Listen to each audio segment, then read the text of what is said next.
You're listening to It's Not a Show with Tara DeFrancisco and Rance Rizzuto. They're usually performers, but today they're just pals. And it's not a show. Hi, team. Hey! Oh my goodness, Tara, we're on episode 3. It is episode 3. I can't believe it. I'm so excited that we're having so much fun recording these that it's become in no way a painful experience. It's just fun. It's just fun. We're just crushing through because we can't stop talking about these dumb subjects. Yeah. And it's like, it's just a fun thing. It's not a show. It's a fun thing. It's not a show. By the way, have we mentioned this is not a show? So if you're looking for a show, you're in the wrong place. You're in the wrong place, and that's just that. So look away if you're looking for a show. If you're looking for two people just shooting the proverbial S Ooh. and having a great time.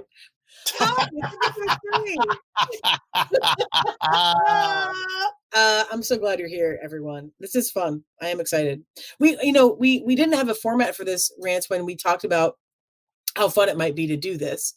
Yeah. And you heard the intro. You know who we are. We're a couple of pals and pals that are a couple, etc. And we often perform in regular time, but right now it just has been so fun to just chat like we used to chat off of the stage, keep it cash, talk to our listeners and our followers about questions they want to turn in and have us chit chat about. And we have gotten the greatest questions. These questions I keep leafing through. I try not to think about the questions that we get. I just grab the questions for the episode and don't let my brain wander because I want to have my first kind of like real organic engagement with Rance when we talk about the thing. But man, these questions are so funny. They're just so funny. If this is the first time that you're listening, in our last episode 2, we discussed brunch, dog dreams, and old babies. If that's not enough to make people listen, I mean, episode 1 was outrageous. It was live streamed. We can't have a live audience right now during this time, but we do have a virtual live audience on episode 1. And it was so fun because we had tons of people on 3 platforms writing in very quickly to tell us how they felt about each thing we were talking about. And that was a ball. We're also recording these canned episodes where Rance and I are only talking. And then we feel free to write us about anything we say so we can address it later. We love mail. So if you have a strong stance about it, we definitely want to hear it. That's the fun of this, is we get to either hear you live on the stream or the comments, I guess I should say now, because it's not really live, but it's virtually live. And or on these canned episodes, we just get to talk and then we get to hear from you later, which is also, in my eyes, win-win, because we get to kind of reflect and read through mail for the first time on air, or look at fan art or any of that stuff that's come up organically in the last 2 episodes. And that's just a ball. So thank you for being awesome so far. This isn't a show. I mean, it's not a show, but it sure feels like a real joyride. It sure does. So this episode, as Tara said, is in the cans. In the cans. I did say I said it was in the cans, just like a toilet. It's right down the old commode. Is that what that means? No, that means I think I said it was a canned episode, but it's not in the cans.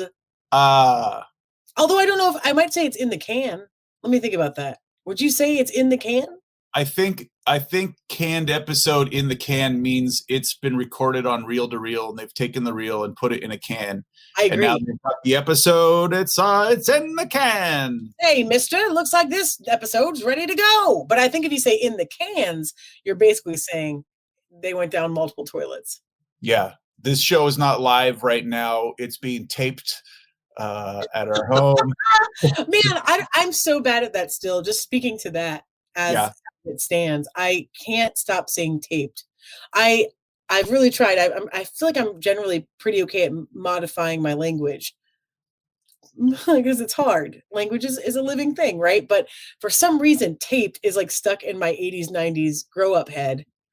which is like, oh yeah, I've got that on tape, is like something I definitely still say. I don't say I recorded it. I don't know what would you say? I recorded it? I would say recorded. And I think that just maybe within the last 4 years, I finally feel like I've strongly crossed over to recorded instead of videotaped. Oh, good for you. Congratulations. I videotaped a show. Oh yeah? Maybe it's because I don't tape shows anymore because everything's just around. Yeah, you don't have to tape a show. Whereas like before you had to be like, I gotta go set the old VCR for Different World at 8:30 on Thursday. You had to like plug it in. Yeah. I think that was his actual showtime. I feel good about that. Whoa. Remember Must See TV? Remember that? Yeah, that's all I refer to every Thursday. It's still stuck in our brains. There's no such thing as that now because Must See TV is just Netflix or whatever. Any carrier. Yeah. And what is really must see? Like it's like, yeah, that's true. It's just all binge worthy. Nothing is must see TV anymore because it's all just things you find. But also, it's like if you need to see something specific, it's like viral. It's like a viral thing. Like we should watch this Beyonce thing, or we should, check out this I don't know, YouTube video or something. It's like not like a TV program. Or it's like marketed as binge watch. Like we just gave you 12 episodes of blank.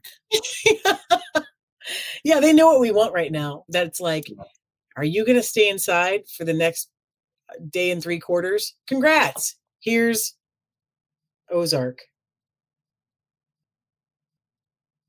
So we're Tearing Rants. This is a show.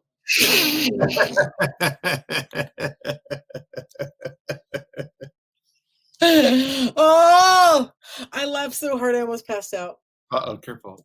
That was so funny. So anyway. Oh my God, that was so funny.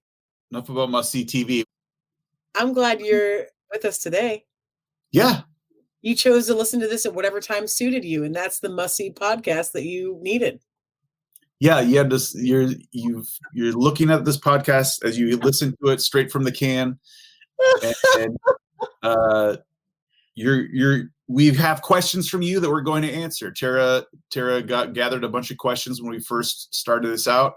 She wanted a couple questions. She got about 250. So many. And I've been trying, like I said at the beginning of this, I think this podcast, I've been trying not to read them and like really let myself think about them too much because I want to experience it fresh with rants as we go through. We're on episode 3. I can't believe it. We got 3 questions tonight, rants to just dive into here. Let's do it. What's question number 1? Okay.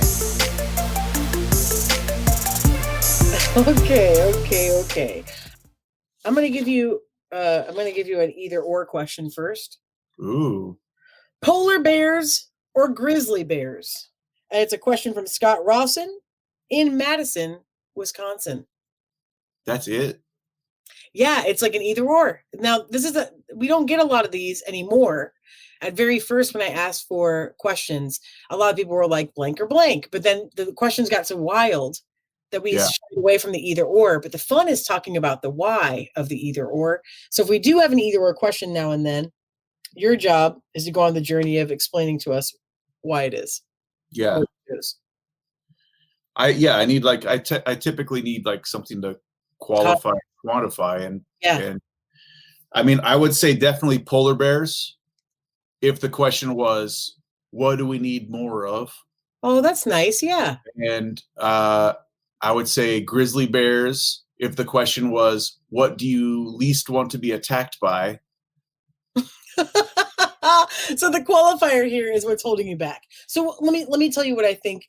I don't know this for sure, but I'm going to take a stab. I'm going to say that they're probably generally asking what most people would on an either or, which is what's your preference? Like which one do you like more? I guess is generally what the expectation would be. I would go polar bear simply because I like an underdog, and I'm more drawn to their story and how like trying to save them is cool. I like seeing them swim in water in the zoo. Mm-hmm. I like to see this giant creature like just playing with the ball in the water. Yeah, we're just having a little fun. We're just drinking Coca-Colas and having some fun. Like I don't like their situation where they are not they're sort of like their habitat is sort of crumbling. I think I might also go with polar bears. When I saw this question initially, my instinct was grizzly, only because I think grizzlies are more in our like terrain. I mean, like in North America, we don't see a lot of polar bears unless you're at the zoo. So I wondered if I coupled some zoo stuff with it, but also like I do like a polar bear, and I do feel sad for polar bears, and I feel like they need more ice and they need more terrain. Yeah, you know what else? Grizzly bears make me like have a really strange level of discomfort that has nothing to do with them being like killing machines. Like I think they have like an awkward face. What? You know that thing about like if a bear is attacking you, you're supposed to hit it in the nose. Okay. Is that a thing you're not familiar with? I'm not so familiar with it, but I also know I am familiar with like there's different tactics for different bears. Like there's one type of bear that you're supposed to stand still for, and another type of bear you're supposed to make as much nose as much noise as possible. So I didn't know that in particular about grizzly bears. Yeah, I don't know. I think it might be grizzlies and brown bears. Unless my facts are wrong. I went camping. Rance knows this, but I went camping out west, like right after I graduated college for a long, long time, like a month. A bunch of friends and I like hiked everywhere and camped and pitched tents and like slept outside in the elements and all that stuff. All the stuff you do on a cool like out west, just like national parks tour kind of thing. Slept under the stars. It was really great. But we also like had brown bears around a lot. We had to wear a thing called bear chimes, which I would never ever. I don't think I would ever do this level of hiking now. A, it's like fairly athletic, and B, you are like sleeping outside and a bear could come to your tent at any time. And I don't know that I would be like, hey, this is fine. But we had to strap these like basically like jingle bells to our backpacks to hike.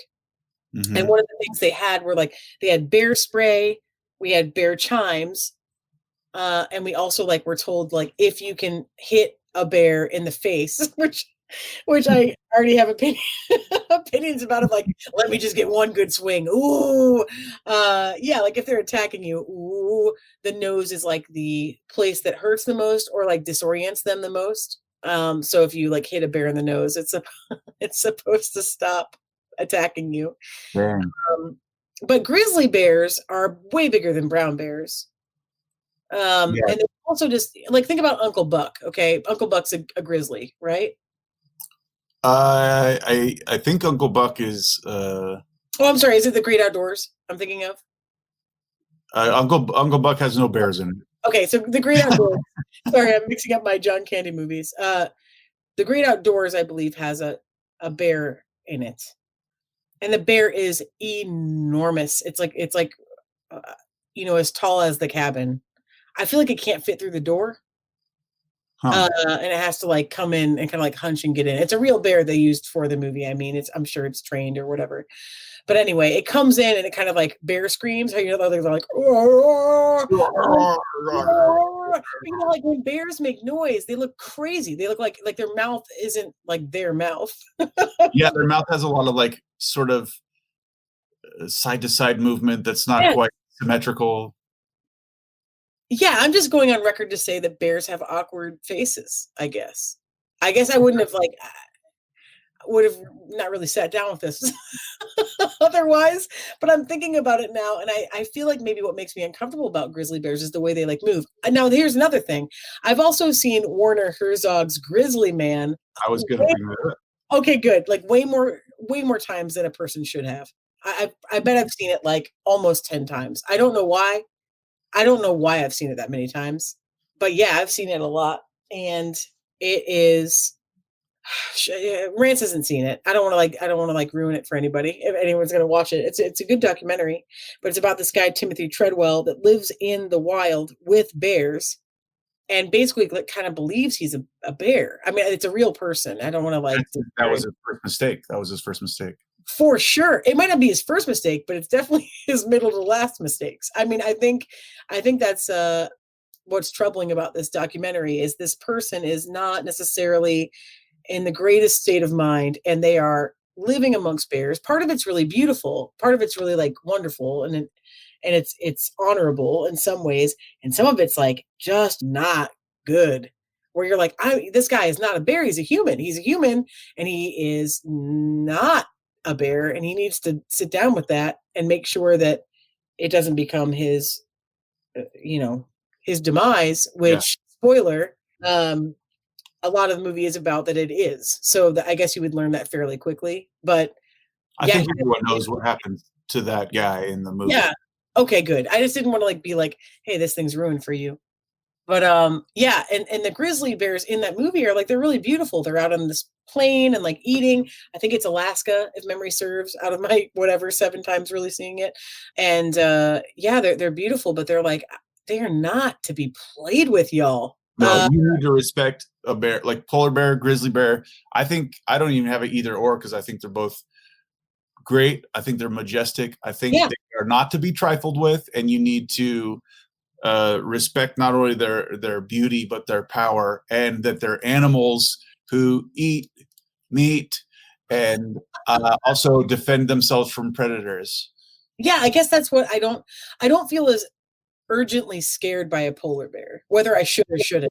I just don't think there's the folklore of like being attacked by a grizzly bear is more prominent than worrying about a polar bear coming after you, because a polar bear probably doesn't have a lot of humans around it on the average, whereas a grizzly bear might. That's my guess.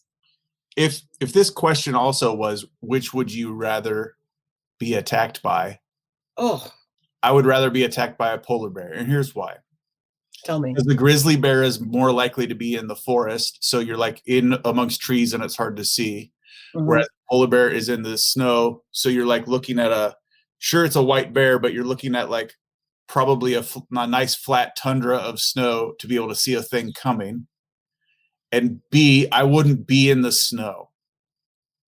Like, I just wouldn't be there. So I'd rather be attacked by one of them, because I'd be most likely to not be where they would be to be attacked in the first place.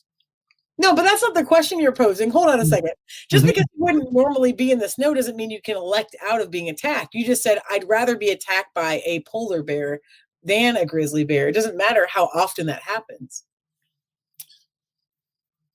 Aha! If you could see Rose's face, you'd see that I got him. I got him, everybody. I got him. Well, I think it's I think what you're saying is right. You have less, what you're arguing, I believe, is you have less possibility of being attacked by a polar bear, maybe because there's like open land, and well, I guess there isn't a grizzly bear too, but it's cold and you can get out of there. You might not be outside as much. I think I'd rather be attacked by a polar bear as well, because I'm wondering if I would just be like frozen, rather than like, if I like, maybe I'd be numb because I'm like laying in a pile of snow. If we're gonna go there, and you're like grizzly bear, no way. It would be awful.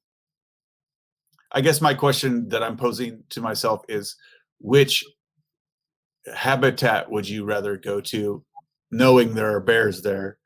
Rant. Assuming an attack. No, time out. This question is not, what's your vacation plan? This question is polar bears or grizzly bears. And you amended it to say, which would I rather be attacked by? Which vacation destination would you rather go to? Grizzly bears or polar bears? I mean, that's an interesting question, but it's not the one we have. I do think that, like, I guess you could be attacked by a polar bear in a zoo, and that would be garbage too. But I think that a grizzly bear would be worse. I don't know why. I just feel it. If we're talking about preference, I think it's polar bears. If we're talking about attacks, I think it's polar bears. If we're talking about general, like, cozy feelings, I think it might be polar bears because of Coca-Cola. Well, I think we successfully answered that one. Thanks, Scott. I mean, that was an interesting one, though. I guess I didn't expect it to go that long. I didn't either. It's because it was so open-ended that we had to hit a bunch of different angles. Yeah, I like that part. That's what I like about those either ors, because you can just say an answer, or you can be stupid like us and really, really go into it. Yeah. Perfect. Okay, next question. Rain? Brain? Discuss. Okay, next question. I like this one because it's bizarre. And I did think about this for a moment, but I'm leaving it open for you. Okay. From Jim Doyle in Orlando, Florida. Hi, Jim Doyle. Jim Doyle. This question is, can you describe what happens when people wait? When people wait. I think, and I'll tell you what I think the spirit of this question is. What's a description of waiting? And what does that feel like in the human body? Well, I feel like waiting only happens when you're expecting a desired outcome that hasn't happened. I think that's fair. So, like, if you're not expecting a desired outcome, then you're not waiting for anything. But if you are expecting... I need to call a timeout. That is a really beautiful... You should feel really proud of that sentence that you just spoke, because I think that is really well said, meaning that, like, if there's outcome desired, then waiting happens. But there's no waiting if you're present, or if you're like, maybe if you're just like pleased. I won't even call it presence, but like if you're doing fine and you're pleased, you're probably not waiting for much. Although I guess you can wait for a ride and you can still be pleased, but you're still expecting an outcome. You're expecting a ride. Yeah, waiting doesn't necessarily hold in its own anxiety, good or bad. Yes. It describes the amount of time between expecting an outcome and the outcome happening. Yes. So if, like, regardless of effort, like I'm waiting to win the lottery, and I don't know the last time I've spent money on the lottery. So although it'd be cool, I'd love to have the outcome of I win the lottery. I'm not pursuing it. Well, I would say that that's a difference, right? What you're describing is you're not waiting to win the lottery. You're playing the lottery because there's no expectation of outcome. But I'm saying you're playing the lottery is a thing that a way to wait for the lottery. Playing the lottery is a way to wait for winning for it. Just like if I'm waiting for a ride to get to a destination. Yeah. Let's say bus, because bus is the best example. When I rode the bus more in Chicago, I'd be at a stop and I'd wait for the bus. Okay, but wait, if it wait too long, I'd start to walk. So I'd be moving towards my destination, and then I'd get to the next bus stop along the route and check and see if the bus was coming yet. Yeah, but I think what you're saying, I take some umbrage with what you're saying, because I think that waiting implies that you expect to win. And when I would, like, if I play the lottery, I wouldn't say I'm waiting to win the lottery, because that means you think that you eventually will. Waiting has an outcome. So if I say something like, I played the lottery today, that just means, isn't that silly and fun? I played the lottery today with no expectation demanded. Waiting to win the lottery makes me think, this will be a fun conversation. Waiting to win the lottery makes me think that there is expectation tethered with the waiting, which is also why I think some people are more negative than positive, because they think like they deserve to win the lottery because there's expected outcome. But I'll never be disappointed, because I don't think that I think it's random who wins I think it's beautiful chaos most of the time, how these things happen. So I don't feel like I deserve it, therefore I'm not waiting. I think I could get it, and that's cool. So I'm not waiting to win. Does that make sense? Yeah. Okay. So some things are waiting doesn't count if it's not a desired outcome. I know it's desire. You still would want to win the lottery, but it's not a like deal breaker. Right. Yeah. Like, it doesn't mean I wouldn't want it, but it's, I guess I've come to, I'm at peace with the idea that I could or could not win. It just may change the trajectory of like not expecting it or expecting it. Right. So waiting implies, like, for instance, let's go classic. Let's say I'm waiting in line at like Chipotle. Okay.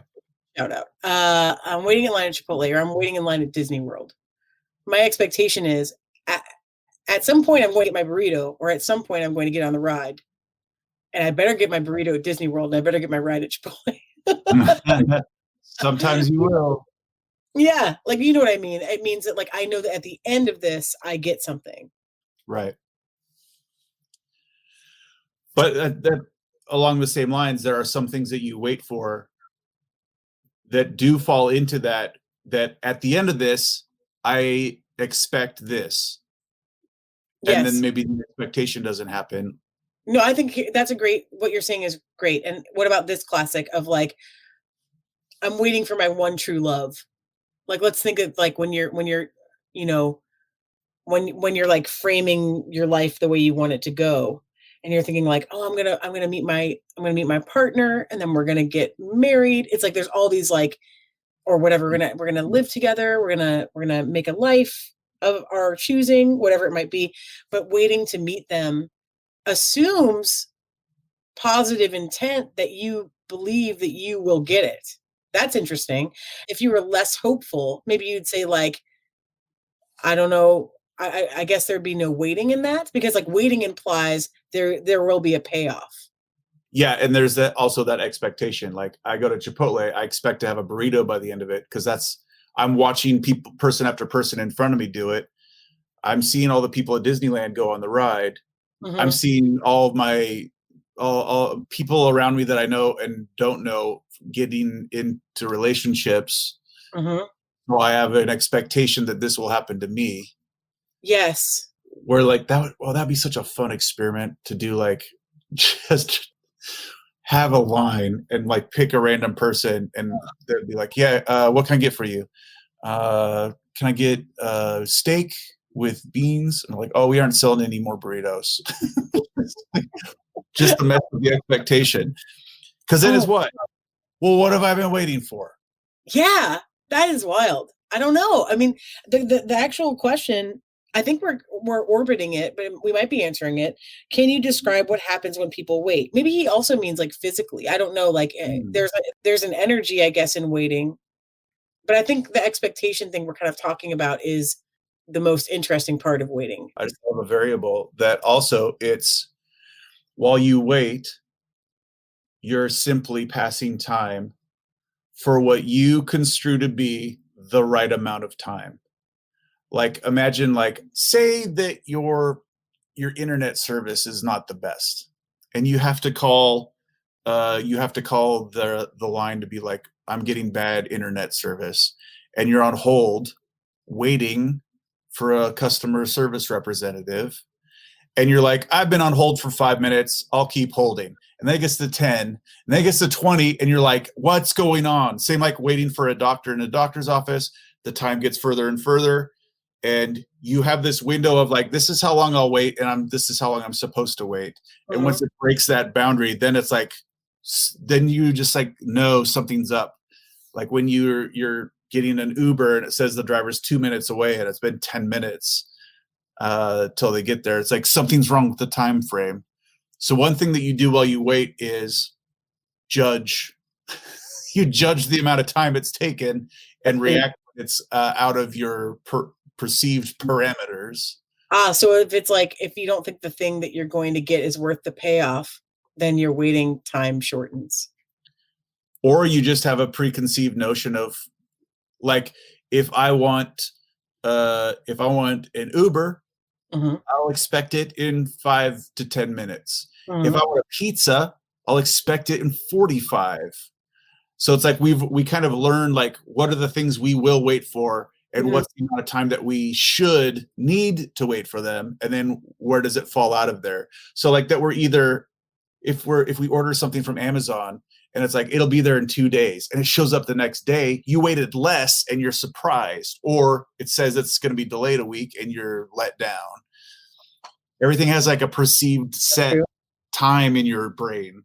So this might be fun to think about too, because I keep thinking back on these, like the ride or food or, you know, getting a car service or whatever it might be. Uh, Mhm.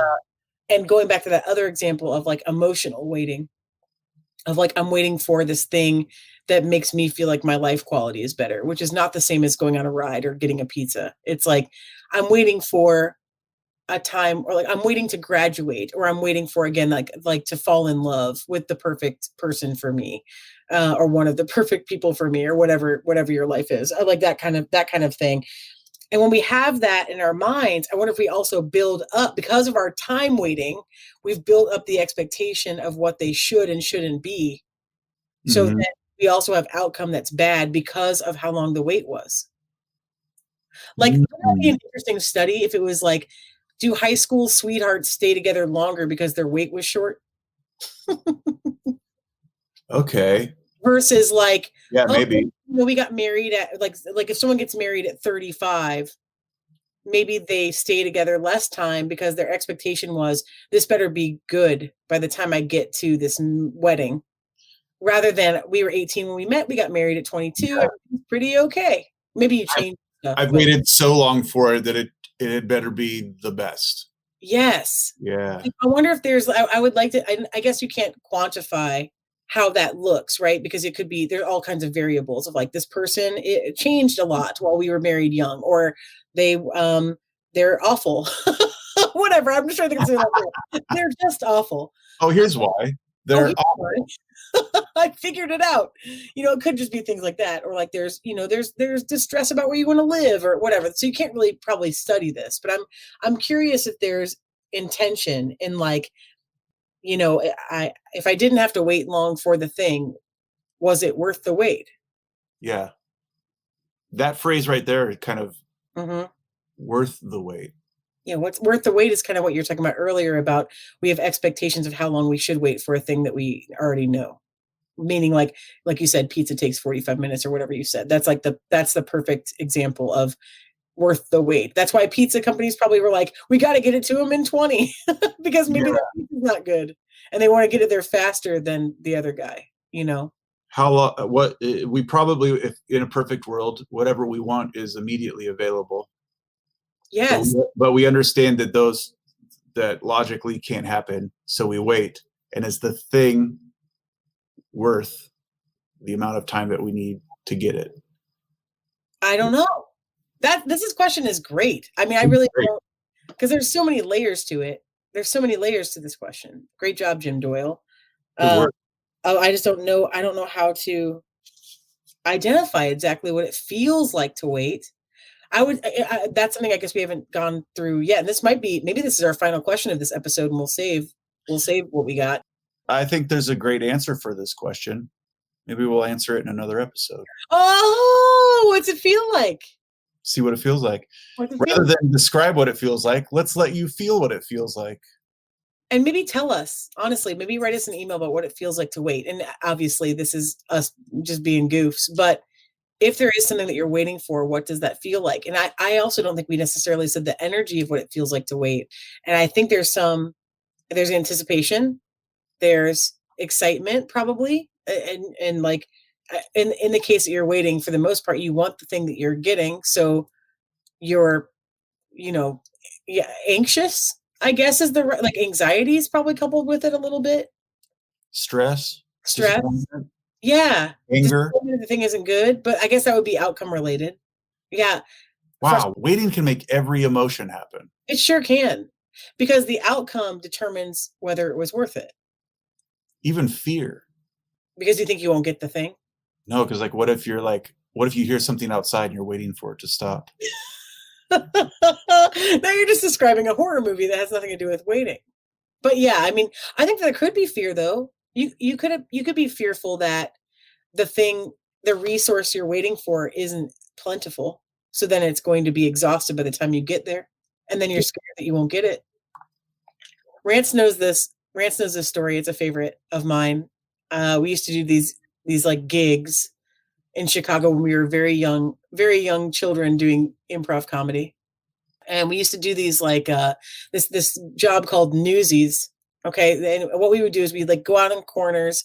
A very big, I guess it's not around anymore, so we can say it. Marshall Fields would like employ a bunch of improv people, Yep. and we go out on the corners of like State Street in Michigan, like out on the popular streets downtown in Chicago, and you would like hand out candy, or you'd like talk to people about sales and stuff. It was basically like our day job, where you'd get a couple $100 or whatever, $100 to do this thing for like 5 hours, and then you'd go do your improv shows at night. So it was great. Like coming up, it was like a fun thing because you were with your friends. It was so cold in Chicago winters. It sucked. It was decent money too, like for being a performer. It was like, whoa, I can make money just being out here handing out little candies and little coupons to people for a few hours. Yeah, it was fun. And it was also kind of like a fun rite of passage for so many of us. Like hundreds of us did this job, and it was just a silly little like fraternity of people that did this thing. Anyway, long-winded story to tell you context of we often gave out things. Like it'd be like, oh, we give out candy, we give out Frango mints, and people would like bum rush us as quick as they could to grab what they could, and it was awesome. And one day we had these like basically what you grocery shop for, like I don't know what to call those rants. Like, they're like shopping carts, but they were plastic. So yeah, like you've seen them. Like they typically are like, I typically had seen them before with just elderly people, where it's got like two wheels. It's kind of a 2 foot, 3 foot tall cart, but you can put your groceries in it and just wheel it behind you without having to lift the actual groceries in the air.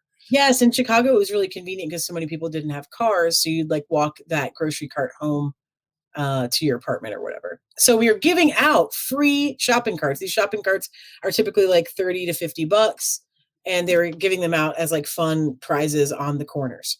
And we got swarmed. Like we got swarmed. There were so many people. They all like rushed us, and we were just like trying to give them out left and right. They were flying. We had to keep running back to this garage to restock. And this one guy we worked with, like was holding one of them, and he was getting basically mauled.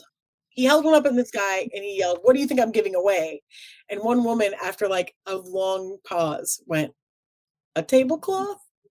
They And didn't even know. they didn't even know. We all laughed so hard because we were like, we are getting ripped to shreds because people felt like, I don't want to wait for this thing. I've got to have it. This may not be waiting as intensely as I'm telling the story thinking it's a waiting story. And it was, people were waiting, but the wait time was very short. That their expectation was, I have to have that thing. The interesting thing about waiting is what's the thing and what's your perceived amount of time that's there. So if you see people giving free stuff away, you have this perceived wait time of 0, and you get a thing that you just now thought, I should be expecting this thing. So if you see other people getting to that 0 wait time, if anything's more than that, then you start to freak out immediately. That's right. Why not get a free thing you don't have to wait for? How cool is that? That's pretty cool. Yeah. Pretty cool. But it could lead to you not thinking it's as great as it might be. Waiting's tricky. Waiting's tricky.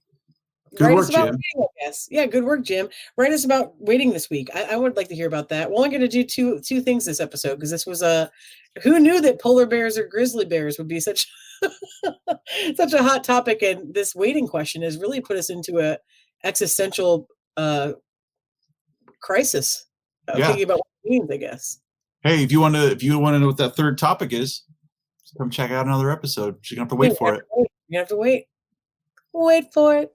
Wait for it. This is not a show. We love you. Thank you for watching this or listening to this wherever you may be. Again, write us at the email listed, and check out our Patreon, and check out our website, and check out the Nest Theater, our producer of this show. The Nest Theater is in Sebus, Central Ohio. They produce all of our live shows. There's 25 main stage shows in regular time, and including right now some virtual shows, just like the one you're listening to, in addition to One Hot Dollar as well, a game show that's every week. So if you would like to know anything about either of those shows, go to nesttheater.com. Spelled with an R-E. We'll have that on the listing as well. And additionally, if you can throw any money their way, they sure would appreciate it during this time. Thank you for just listening and having fun with us. Yeah, we'll see you again on the next episode. Hey!